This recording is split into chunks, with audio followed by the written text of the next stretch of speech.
예, 안녕하십니까. 오늘 해병 출신 지식인 종교인들이 모여서 해병대원 순직 사건 특검을 촉구하는 기자회견을 하기로 했습니다. 예, 박주민 의원실과 같이 기자회견을 진행하겠는데요. 기자회견 전에 잠시 설명드릴 말씀은 이채 양명주 시민연대가 4월 4일 이곳에서 발대식을 시작했습니다. 윤석열 정부의 실정과 무능을 심판하는 모든 시민단체들의 플랫폼 역할을 하면서 앞으로 활동을 재개할 계획입니다. 많은 관심을 가져주시고요. 오늘 여기 참석하신 분들을 소개해 드리겠습니다. 제가 보기에 맨 오른쪽에 민주당 해병대원 사망사건 진상규명 TF 단장 박준민 의원이십니다. 그 옆에 해병 332기 김경일 신부님이십니다. 그리고 그 옆에가 해관 60기 기장선민교회 이진 담임 목사님이십니다. 그다음에 해병 180기 황석영 작가님이십니다. 네, 해병 군법사 진우수님이십니다. 네, 인하대 명예교수로 계시는 해병 252기 김영 교수님이십니다. 네, 그럼 먼저 모두 발언으로 박주민 의원께서 발언해 주시겠습니다. 예, 해병대원 순직 하신 지가 10개월 이제 접어들고 있습니다.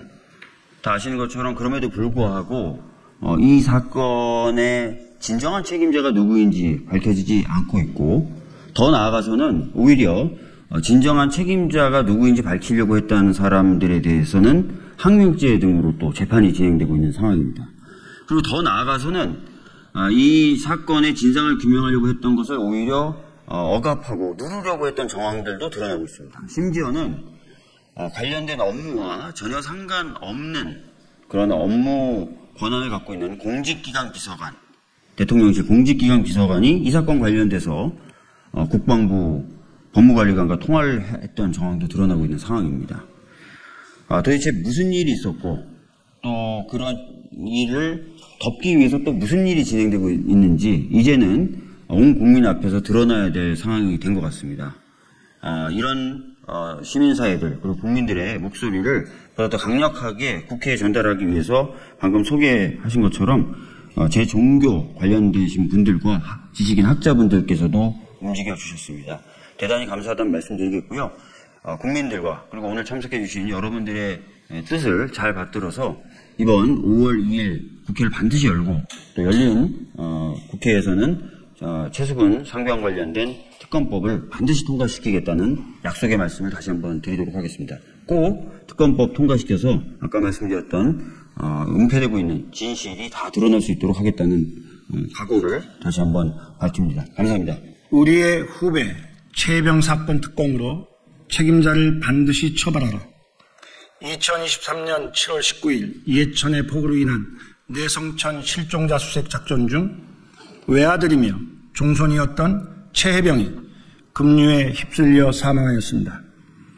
폭우로 물이 불어나 유속이 아주 빨랐음에도 불구하고 대민 지원을 홍보하기 위해 해병대 글자가 잘 보이도록 복장을 통일하라는 사단장의 지시에 따라 구명조끼를 입을 수 없었고, 그로 인해 최해병은 급류에 휩쓸려 20m가량 떠내려가며 얼굴을 보인 채 살려주세요 라고 외쳤지만 구명 로프 등 장비 미비로 어떤 구조 조치도 취하지 못했습니다.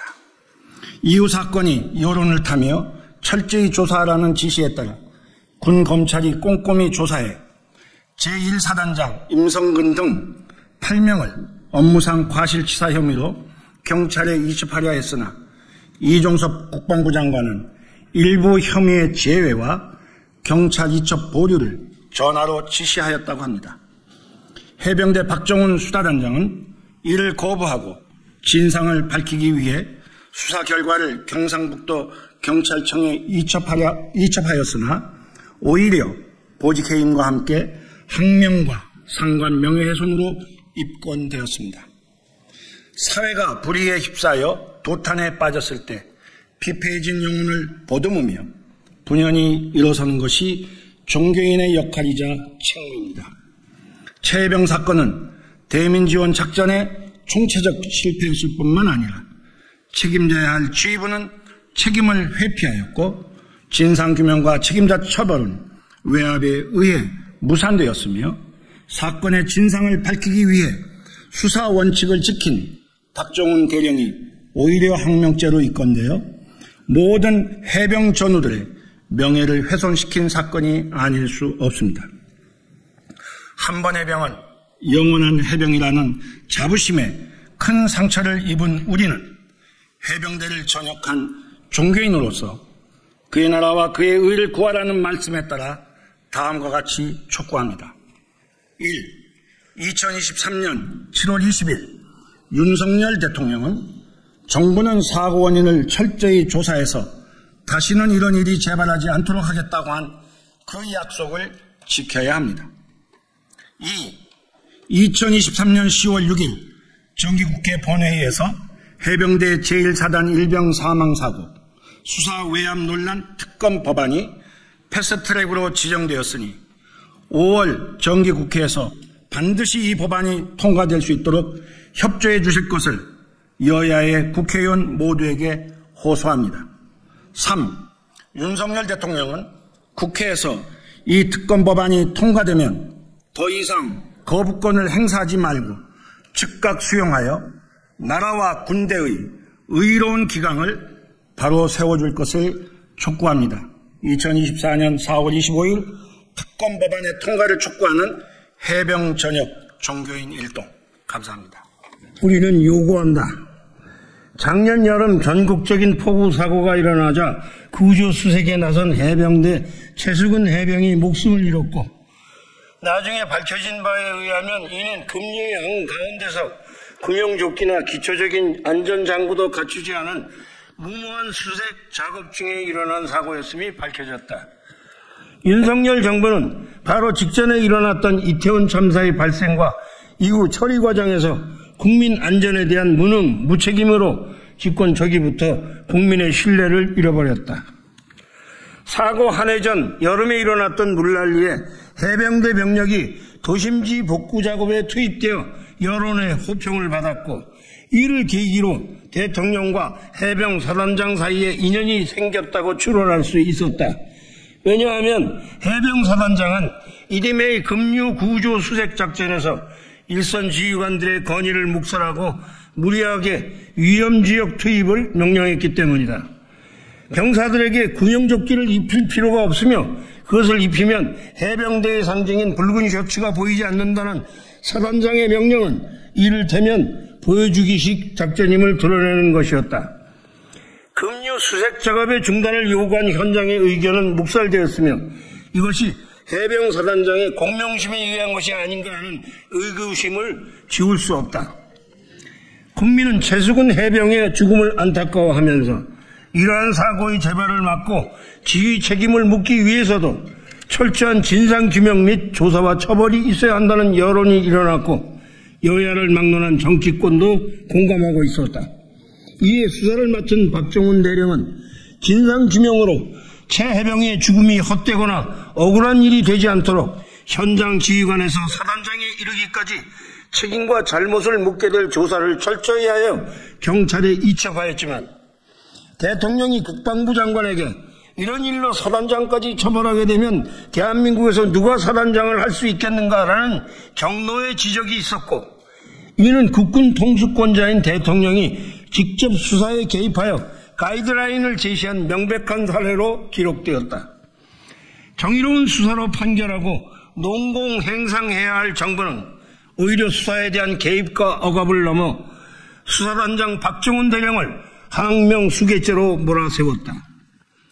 이후 윤석열 대통령의 대통령실은 사건의 은폐와 왜곡을 위하여 각 부서의 관계자들을 특친 또는 공천 또는 해외 부임 등으로 무리한 임시방편의 수로 사건을 키워왔다.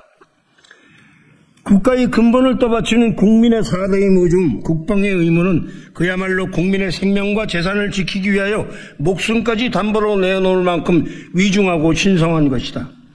정부는 누구에게나 공평하고 정의롭게 이 의무를 마칠 수 있도록 보장하고 신뢰를 주어야 할 것이다. 그리고 국군은 어느 위정자의 사병이나 어느 장군의 출세 수단이 아니라 국민의 아들, 딸이며 국민의 생명과 안전을 지키는 국민의 군대이다. 이러한 정부와 국민 간의 신뢰를 저버린 대통령이나 일선 지휘관은 마땅한 처벌을 받아야 하고 정치 사회적인 책임을 져야 한다. 이것은 여당, 야당 또는 보수, 진보의 진영을 가리는 문제가 아니다. 민주국가의 정부와 국민 사이의 정의 신뢰 문제는 나라를 떠받치는 기본 토대라는 점에서 반드시 지켜져야 할 것이다.